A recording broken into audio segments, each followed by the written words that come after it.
All right. Justin, good morning. Hi. Good morning, Kelly. How are you?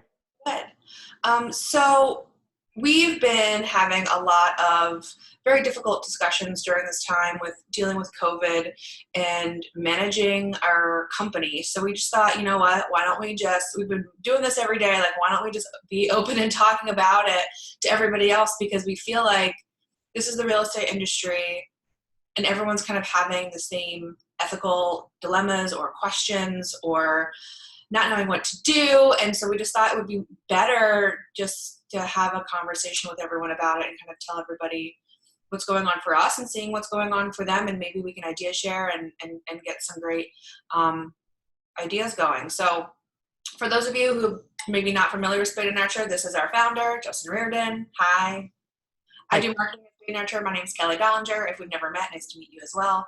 So, Justin, let's talk about a little bit about, first of all, we have three locations, Seattle, Los Angeles, and Portland. What is happening in all of these offices in terms of like regulations and essential and not essential? Yeah, so it's been really interesting because we operate in three different states, and the federal government has done very little in terms of regulating how businesses are to run or not to run. And so it's been left up to the states to make those designations for businesses on if you are essential or not essential. And in dealing with all three states, we've kind of been through the ringer trying to understand if we're supposed to be working or not. Because on the surface, if you look at home staging, you're like, all you do is make houses pretty, big deal, who cares? But if you dig down a little bit deeper into what home staging does, if we have a house that is already staged, that is closing, and our furniture is in that house, and the next person who's buying that house needs to move into it so that they can shelter in their residence during the COVID-19 pandemic, and our furniture is in the way, all of a sudden we become essential in that we have to get our furniture out of the way so these people can move into their houses.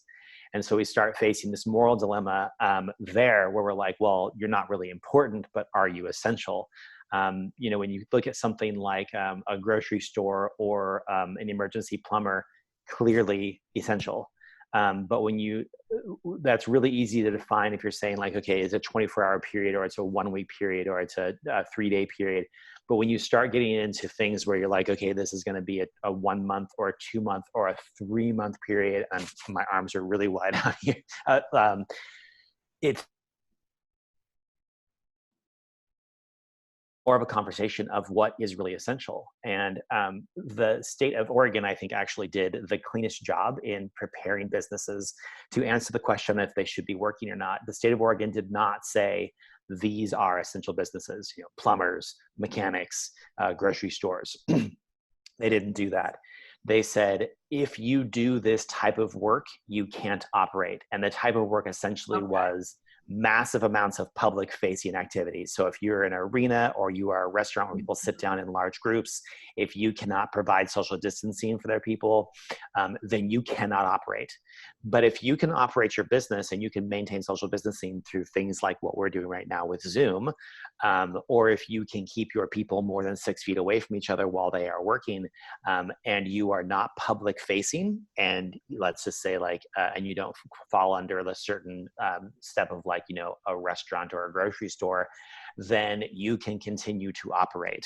And so if you go to the state of Oregon's website, there's a little questionnaire that's like a type form where you answer a couple little questions and it pops out the answer is if you should be operating or not. It doesn't ask you what you do. It Oh, asks you if you fall into certain categories and yeah, how you operate your business. yeah. It's really smart. It's really intelligent. It's been really good. The state of California has been pretty non-responsive at this point. So they basically said, like, if you're essential, like if you're a restaurant that serves takeout, if you're a grocery store, if you're a plumber, Right. you can operate of businesses, an events venue. There was a couple other things that were on there that were like really, really specific. Then you should not operate at all. And if you're one of the 17 million other types of businesses, make a good decision. And that's been about it. So it's very amorphous in California. Washington is what I like to refer to as the civil state because there appears to be many personalities in Washington that are giving directions. In Washington, we were told in the beginning, you are not essential. Real estate does not matter. Shut everything down. And so the MLS went through and they said, you cannot show houses. You cannot list houses. You do not have access to houses. You cannot do anything. And that lasted for about 4 days. And they realized that there were thousands of transactions that were already in process in the pipeline. And they were like, oh crap. We've got people that have moved out of their homes that are waiting to get into their next homes that don't have homes to live in. We are fucking with people's lives. And so 3 days ago, they came out and they were like, oh, our bad, sorry. You can finish up any transactions that you have right now. You can get 2 people into a house at a time. You can get furniture out of the houses. They had even said, the state of Washington had said that movers to operate. Both California and Oregon both said movers were essential and had to operate because they realized that you might have people that are vulnerable that need to move, that are in the process of moving, that not everybody had planned for a pandemic, you know? Yeah. And so the state of Washington then said, oh, sorry, movers are now essential. And then they came to us and actually wrote us a letter and said, if you are destaging a house, if you're getting furniture out of the way, you are a mover, you are essential, you have to do your job. And so we were told we had to do our job. And I was like, okay, that's interesting. And then like literally less than 24 hours later, I think it was like 2 days ago at noon, they put out another edict and they said that real estate and home staging and photography were all essential, but there could be no more than 2 people on a job site at a time. Right. And what that has done, it has caused chaos with people's morality centers. And they're like, I'm told I'm not essential. I'm told I'm important. I should stay home. I should do my part. And so they stayed at home. And then all of a sudden, the state came in and like ripped that reality out of people's brains. And they were like, you are essential. Now you have to operate. You have to do this. And what we've seen is that we have real estate agents and home stagers and photographers that are vacillating back and forth. They're like really struggling with this idea. So what we're seeing is like everything you just described about what's happening in LA, Portland, and Seattle is like the facts. What has happened? What's the information that's been put out? But the larger, more stressful, more controversial conversation is really what we're stuck in every day, and I think a lot of agents are stuck in, and we know that our agent partners that we normally work with are all having these conversations in their offices and with their managing brokers, and it seems every office is kind of setting their own tone for making these decisions. So the one part is what the state is saying, right? For all 3 of these things, but then we all feel, I mean, of course we feel responsible. We feel responsible for our staff. We feel responsible for our clients. We feel responsible for the work we do. And are we making decisions for other people by, moving in with business? Because you and I and other people in our company we get the emails. We see the social media posts and the DMs and the questions. Some people are super pumped that we're open and some people are livid that we're open. And so we're managing all this every day, and we all take this so seriously because of how committed we are to the business and our people and our clients and our staff and like all these things. And we want everyone to be safe. We also want people to continue making a living because not everybody has access to making finances happen during this insane time. So tell me a little bit about, like, I mean, I know the information that I've seen, what emails I've answered and things.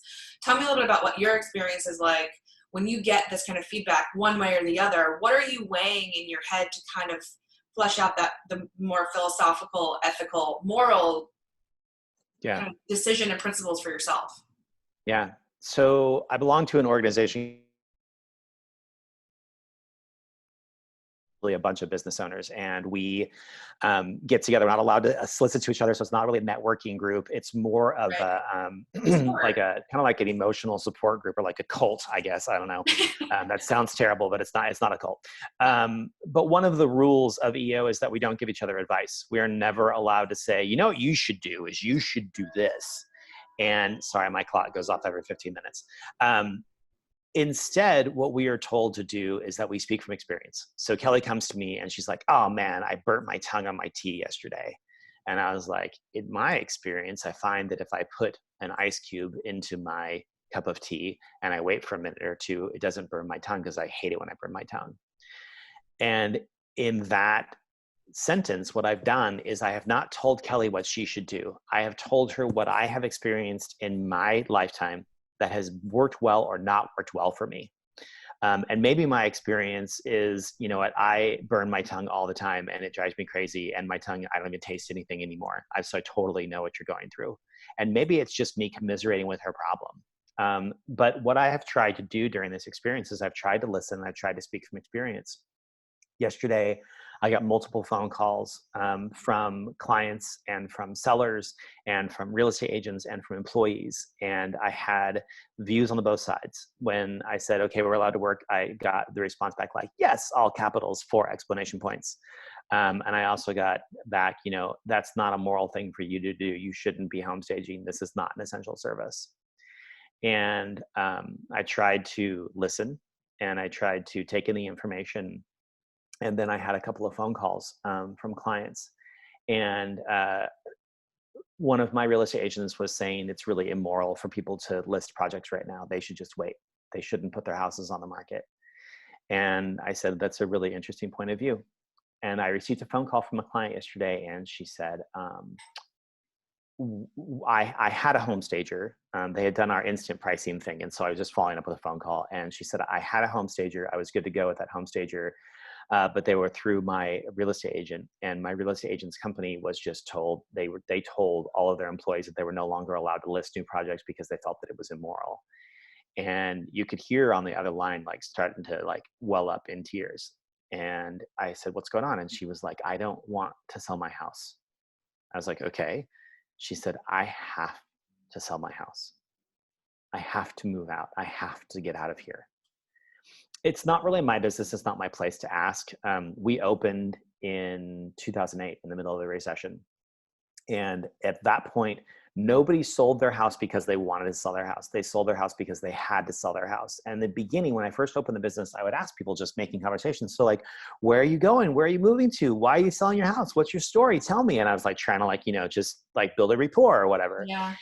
And I was getting these stories like, oh, our 8-year-old daughter died of cancer 3 months ago, and my husband and I are getting divorced, and that's why we're selling our house. Right. During that process, and you guys will notice that if you ever meet with one of my employees, we never ask why. We never Right. ask why are you selling your house, Yeah. because it's, first off, it's none of our fucking business. Secondly, it's really personal, and I got to tell you, if you're a listing agent or if you're a home stager and people are hiring you to sell their houses, they're not doing it because they want to. Nobody wants to sell their house right now. Everybody who's out there who's doing this is doing it because they have to. And the way that I look at it, the way that I am telling myself the reason why I'm doing this work is because my clients need me right now. They need me to make this experience easier for them, because everything they're doing right now is difficult. They are taking the one of the 3 most stressful times in our life: death, divorce, and moving, and they're heaping that on top of a pandemic. Mm-hmm. No one does that because it sounds fun.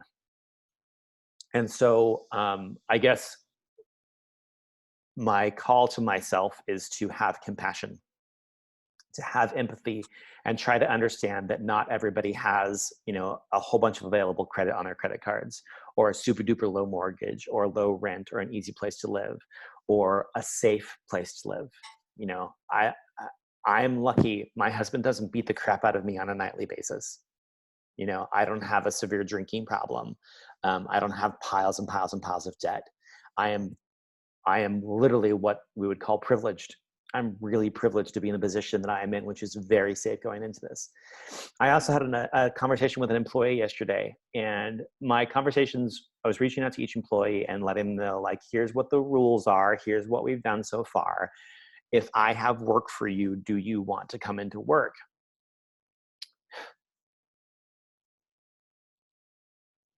And one of my employees, everybody's furloughed right now, by the way. And furloughing is great. It's awesome because we can keep people on payroll, and we can keep them in their health insurance, and we can keep them with their benefits, and they can file for unemployment. And my assumption, because I'm so fucking privileged is that everybody who filed for unemployment was going to be able to get it. And I have an employee who's only been with us for a few weeks. And when he went to go apply for unemployment, his previous employer had never listed him as an employee. And so he was denied for unemployment. And so when I called him up and I said, hey, we've got work for you next week, would you want to come? And he was like, oh my God, I would love to. I can't get unemployment. I don't have any source of income right now.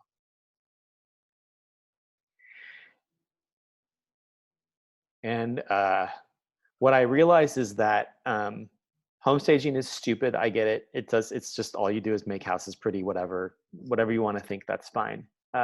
Opening Spade and Archer for me has never been about making houses pretty. It's been about providing really good creative jobs for really good creative people that have good pay and good benefits. And right now, more than ever, it's my job to provide that. That's what I can do for society, is I can provide really good jobs with really good benefits for really good people. And if the state is saying that I should be doing it, and I have clients who need the services, and I have employees who need the job, then it is my job to make sure that I provide those services for those people. That's what I'm here to do. Yeah. And so the moral dilemma is pretty clear for me. I know exactly what I'm supposed to do. Yeah. I'm sure that most people on such a difficult topic and a difficult question, and this is not a black and white. We are just up to our necks in gray area. And so there are people who want to engage with us and are like, yes, let's do it. Let's move some stuff. Like, let's continue with this listing. Let's move it. And then people are going to problem with that. And there are other people who are like, absolutely not. Everyone should be in their house. No one should be working or doing anything. You're putting people at risk. There's these two very opposite. I would imagine most people are very much in the middle. So let's say someone comes and they're super pumped about working with us. What are we doing? We were doing all the protocols, social distancing, disinfecting, all the things. We were doing that even when we were still super busy with projects. We were already doing that. Now we can do that in the state of Washington and in Oregon and in LA, to our knowledge, our best guess. Yeah. And so what are we doing now for protocols, like today? If we were doing an install today, what would those, if someone is looking forward to working with us and does need to list and move forward, what is that going to be like as of today? Yeah, so we did put those protocols into action quite a while ago. Again, being part of Entrepreneurs Organization, there's a couple of businesses that are in our business that have offices in Asia as well. And so they've been dealing with this for almost 3 months. Wow. And we have been meeting with those people and talking with them. And we actually started implementing their procedures into our procedures months ago. And so we've been very lucky in that we've been very, very informed and very much ahead of the ball. One of the things that we've done is that we used to force you to have an in-person meeting with us in order to like shake hands and sell our services and get a price. And what we've done is just done away with that. So now if you go to our website, there's a type form that you put in. It's just called instant pricing. And you type in a couple of bits of information about your job and it sends you a price immediately. So there's zero touch process there. What we've done by doing that is we reduced our consultation numbers by a full 3/4. So we're doing about 25% of the consultations that we used to do, because most people are doing that consultation just so they can get a price. Right. So reduce those numbers. The next thing we do is that we go and we actually look at the job site. And when you confirm that appointment to go and look at the job site, our COVID-19 protocols is that there cannot be anybody else on the job site. So no real estate agent, no clients, no painters, no contractors, nothing, us there alone by ourselves. And it's to reduce the amount of contact between our people and everybody else, right, so that we're keeping everybody else safe and keeping ourselves safe.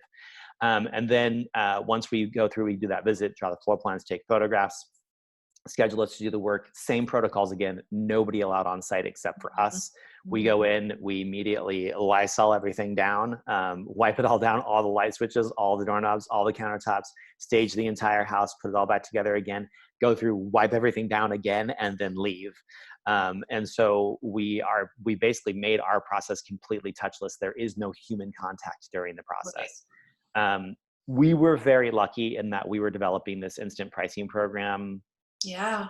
I don't know what, like 12 weeks before this happened. Yeah. I would love to tell you that we were like, oh my God, we're super prepared for COVID.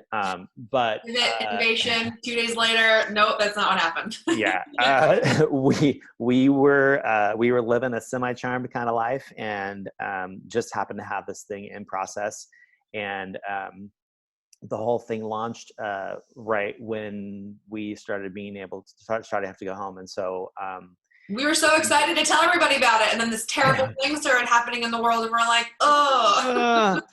yeah.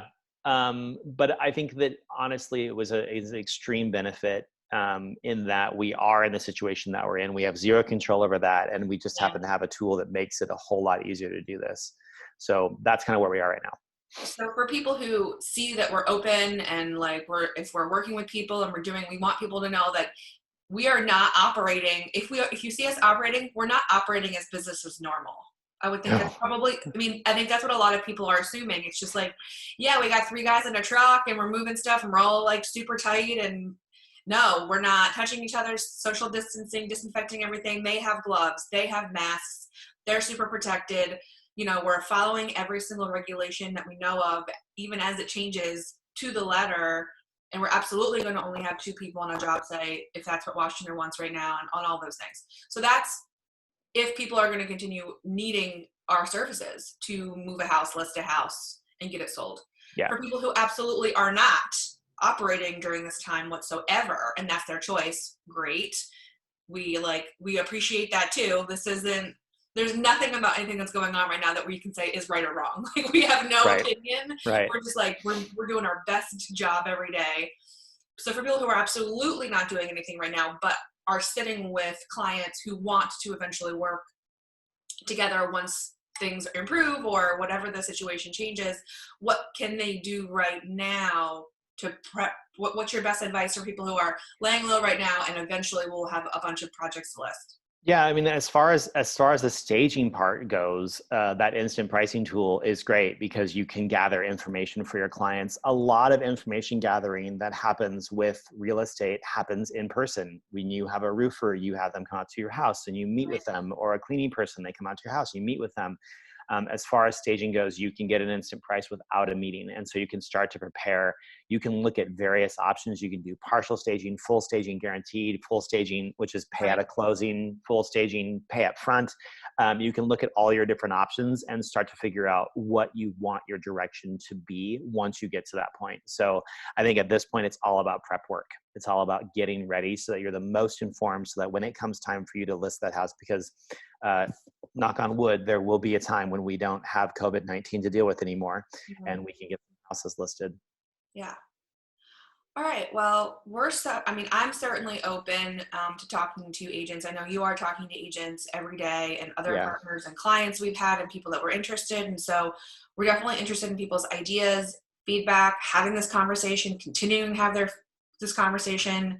I think the whole reason that we wanted to talk more about this openly and in like an open forum discussion is because I think that we're making these decisions as an industry, and we're not agents, but we're definitely critical part of the real estate industry, especially for as long as you've been open in Seattle and Portland. Like, we definitely have our ear to the ground with a lot of people that we work with. So, and we're open to discuss these things. So thank you so much for your time. I would love to gather more questions and thoughts from agents, and maybe we can work on getting some more responses from them or to them as well if they have questions. Yeah, I look forward to it. I always love talking with you, Kelly, and if anybody has any questions, they can most certainly reach out and say howdy. Alrighty, I'll take care of it. Thank you. Have a good day. Thanks. Bye-bye.